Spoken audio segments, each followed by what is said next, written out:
closer now, my roguish lads, and listen if you can. The tale I tell, the murder of a balding Englishman.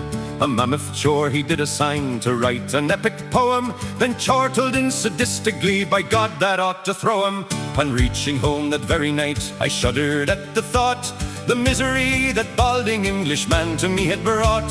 I started with the hopefulness of one who'd build Stonehenge. 120 lines I gagged and vowed I'd have revenge.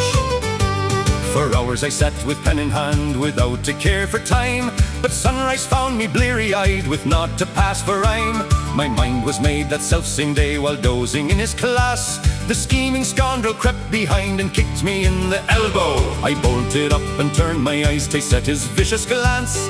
Sleeping in my class, he roared, assume your battle stance. But sleepy from my past night's work, I failed to win the war, and grabbing me with iron hands, he pitched me through the door. I waited patiently that day for a chance to play my card, and when it was the dark of night, I crept into his yard. So failing grades and violence is how he plays the game. 120 lines I laughed and set his house aflame. Hey!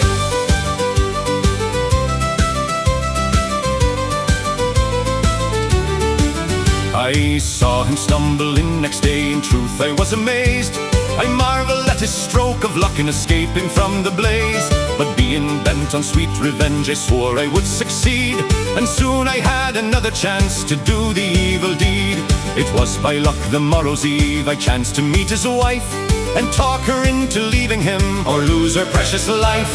I took her on a sailing ship, both gagged and bound with cord.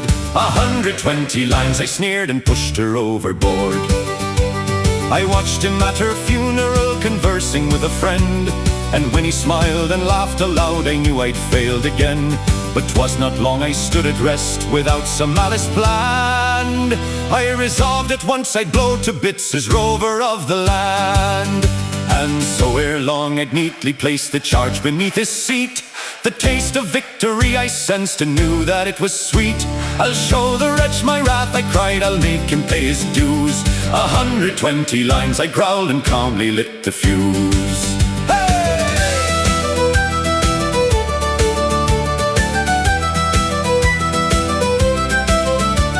But when the smoke had cleared away and he was in my sight, no sign of anguish did I spy, and I cursed with all my might. What kind of monster does not flinch at loss of car and wife? Surely such a heartless cur deserves to lose his life. I knew right then that I would have just one more chance to find a way to snuff his wretched flame, or I would lose my mind. I thought of poison bombs and snares and bullets through his head, of slicing through his jugular vein, or putting scorpions in his bed. But all these methods had a catch where I would likely fail. The law would find some evidence and I'd end up in jail. At last I came upon a way to waste the balding gent. The cops could check me all they liked, but I'd be innocent. My method was a simple one, I used it right away. So well it worked that Weave was gone before the break of day. The Echo's headline screamed the news, teacher died last night. The article went on to speak of Eddie's sorry plight. The town was in a state of shock, the whole world was upset.